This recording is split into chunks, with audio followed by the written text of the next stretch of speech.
వెళ్ళి వెళ్ళి వెళ్ళి వెళ్ళి వెడుతున్నటువంటి దీపం అరటి దొప్ప మీద ప్రయాణం చేస్తుంటే దానిలో ఉన్న ఆవు నెయ్యి అంతా ఆవిరైపోయింది. అది ఆ అరటి దొప్ప మీదే నిధనం అయిపోయింది.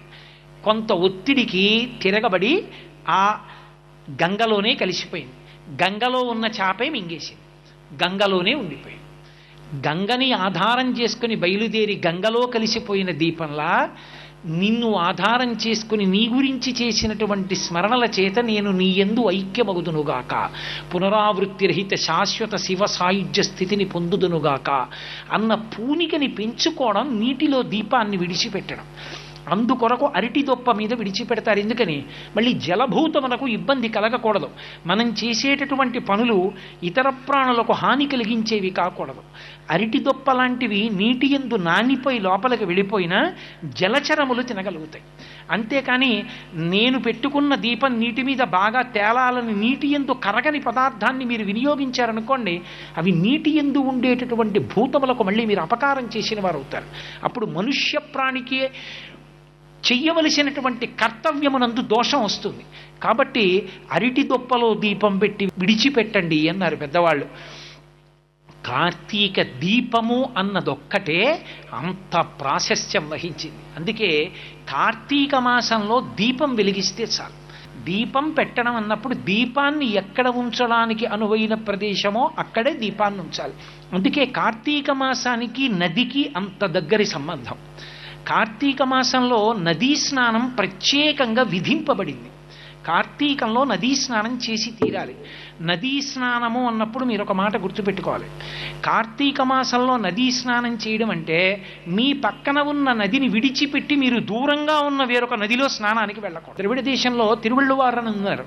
ఆయన ఒక మాట అంటారు, అసలు నీరు లేకపోతే ధర్మం లేదు. ఎందుకని? సంధ్యావందనం చెయ్యాలి, ఆచమనం చెయ్యాలి, ఎక్కడి నుంచి చేస్తావు నీళ్లు లేకపోతే? కాబట్టి నీరు లేకపోతే అసలు లోకము నిలబడదు. అంత గొప్పదైనటువంటి నీటి రూపంలో నీ పక్కన ఏ నది ప్రవహిస్తోందో అది నీ అన్నానికి కారణమైంది. ఆ నీటి వలననే పంట పండుతోంది. ఆ నీటిని తాగి నువ్వు ప్రాణములు నిలబెట్టుకున్నావు. ఆ నీటితోటే నువ్వు ధర్మాన్ని నిలబెట్టుకుంటున్నావు. ఇన్నిటికీ ఆధారభూతమైనటువంటి ఈ నదిని విడిచిపెట్టి నువ్వు వేరొక నదిలో స్నానం చేసి, అబ్బా నేను గంగా స్నానం చేసి వచ్చానండి, గంగా స్నానం చేసి వచ్చానండి అనకూడదు. నువ్వు గోదావరి నీళ్లు తాగుతున్నవాడివి గోదావరికి నమస్కారం చేసి స్నానం చేసి, అమ్మా నీ అనుగ్రహంతో గంగా స్నానానికి వెడుతున్నానమ్మా ఇన్నాళ్ళకి అని ఆవిడ అనుమతి తీసుకుని గంగా స్నానానికి వెళ్ళాలి తప్ప నువ్వు గోదావరి విడిచిపెట్టి గంగ దగ్గరికి వెళ్ళిపోతానంటే అది దోషమై కూర్చుంటుంది. కాబట్టి నదీ స్నానము అన్న మాటకు అర్థం ఉంది. వేదంలో నదీ ప్రవాహము, నదీ నదము అని రెండు మాటలు శ్రీరామాయణంలో వాల్మీకి మహర్షి యుద్ధకాండలో చెప్తారు. నదీ నదము ఈ రెండింటికి ఆ పేర్లు ఎందుకు వచ్చాయో.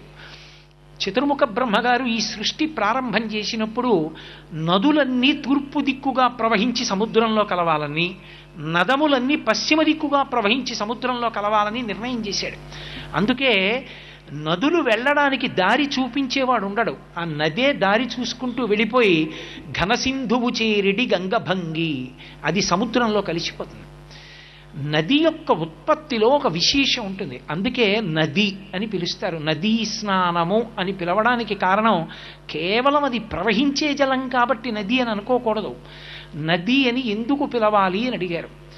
యస్మాత్ నాదం కృతవత్యః తస్మాత్ నదీ నామధేయం ప్రాప్తాః ఇది స్యందనశీలాః అని వ్యాఖ్యానం చేసింది వేదం. దాన్ని నది అని ఎందుకు పిలుస్తారంటే, నది అన్నప్పుడు నువ్వు మొట్టమొదట ఎవరిని స్మరిస్తున్నావో అది ద్యులోకము నుండి వచ్చింది. నది అనగానే మనకెవరు గుర్తొస్తారు? గంగ. గంగ ఎక్కడి నుంచి వచ్చింది? ద్యులోకము నుండి, అంతరిక్షము నుండి ప్రవహించింది. రంగతుంగ తరంగ సంఘములతో రంజిల్లు ఘోషంబుతో బంగారంబగు పొంగుతో నురగతో పువ్వాట తుంపర్లతో భంగుల్ సల్పుచు జంఘలించుచు నభోభాగము నుండి జారన్ గంగమ్మను దల్చితే శిరమునన్ రంజిల్లు తుంశంకర. పైనుంచి కింద పడింది. ఆ పైనుంచి కింద పడేటప్పుడు ఆకాశంలో ఉరుములు మెరుపులు పెద్ద ధ్వనితో కింద పడింది. శిలల్ని గుద్దుకుంది, హిమాలయాల్ని గుద్దుకుంది, పరమశివుణ్ణి తాకింది, కిందకొచ్చింది, త్రిపథగగా ప్రవహించి పాతాళలోకం వరకు వెళ్ళింది. ఏ నది ఉత్పత్తి అయినా దాని యందు ఒక లక్షణం ఉంటుంది, అది ధ్వనితో కాంతితో సంబంధాన్ని పొందుతుంది. సర్వం శ్రీ ఉమామహేశ్వర పరబ్రహ్మార్పణమస్తు. స్వస్తి.